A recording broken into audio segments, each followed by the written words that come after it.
పరిశుద్ధుడు పరిశుద్ధుడు పరిశుద్ధుడు పరిశుద్ధుడు కోట్లాది దేవులతో కెరూబులతో శరీరంతో స్తుతింపబడుతున్న నా పరలోకపు తండ్రి.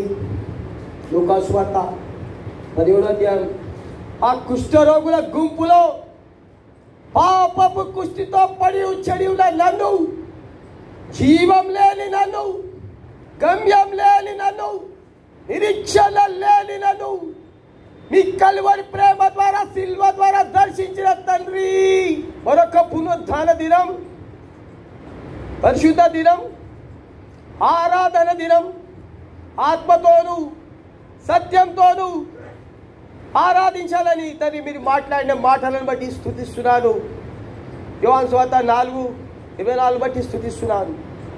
ఎన్నిక లేని వాణ్ణి, యోగ్యత లేని వాణ్ణి, అర్హత లేని వాణ్ణి, పాపపు కుష్టితో పడిచెడిన నన్ను, పాప రోగంతో పడిచెడిన నన్ను, చచ్చిపోయి జీవం లేని గమ్యం లేని నన్ను దర్శించిన తండ్రి నిన్ను స్తుతిస్తున్నాను. అపవిత్రమైన మాటలు, చెడ్డ మాటలు, అపవిత్రమైన జీవితం జీవించిన నన్ను నశించిపోయి నిత్య నాశనం అవుతున్న సమయంలో మరణ బంధకంలో నన్ను చుట్టుకున్నాను. పాతాళపు వేదనలు నన్ను ఆవరించను. శ్రమ దుఃఖము నాకు కలిగను.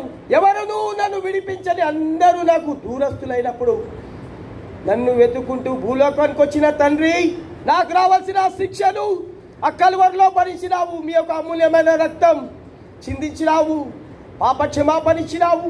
గొప్ప రక్షణ, పరలోక ఆనందం, నిత్యం నీతో స్తుతించి ఆరాధిస్తాననే ఒక శుభప్రదమైన నిరీక్షణను ఈ పాపికి మీరు అనుగ్రహించినందుకు, అంతేకాకుండా దాసుని ప్రత్యక్షతలో, దాసుని దర్శనంలో తండ్రి నీ మందిర సమృద్ధిలో నుండి నన్ను దీవించినందుకు స్తుతిస్తున్నాను. వాగ్దానాలన్నీ యేసుక్రీస్తులో అవును ఆమేన్ ప్రతి వాగ్దానం ఇచ్చినావు, నెరవేర్చినందుకు స్తుతిస్తున్నాను. శత్రువుల ఎదుట నాకు భోజనము సిద్ధపరిచినందుకు స్తుతిస్తున్నాను. ఇంతగా తల్లి నన్ను దీవించినందుకు, ఇంతగా నన్ను ఆశీర్వాదించినందుకు, ఇంతగా నన్ను బలపరిచినందుకు. విశ్వాస యాత్రలో అపవాది గర్జించు సింహం, శత్రువు, కపట బోధకులు, కపట సహోదరులు ఎన్ని కుట్రలు, ఎన్ని కుతంత్రాలు, ఎన్ని పన్నాగాలు నన్ను లేపేయాలని ప్రయత్నం చేసినప్పటికీ, ఎంత డబ్బు నా కోసం కోట్ల రూపాయలు ఖర్చు పెట్టినప్పటికీ 118వ కీర్తన 6వ వచనం, తండ్రి నువ్వు నా పక్షంలో ఉన్నావని రుజువుపరిచినందుకు స్తుతిస్తున్నాను. శత్రుల మీద నాకు జయం, అపవాది మీద జయం, గర్జించు సింహం. ఎఫెసీ పత్రిక 6:12, నా తండ్రి నేను మనుషులతో కాదు పోరాడింది, ఆకాశ మండలంలో ఉన్న చీకటి శక్తుల మీద నాకు జయమిచ్చినందుకు ఏమిచ్చి రుణం తీర్చుకోలేను.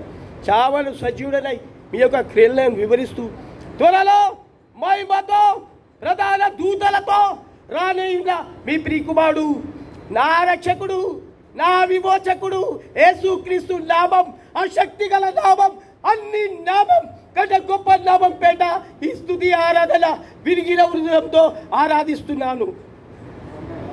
ఆమేన్.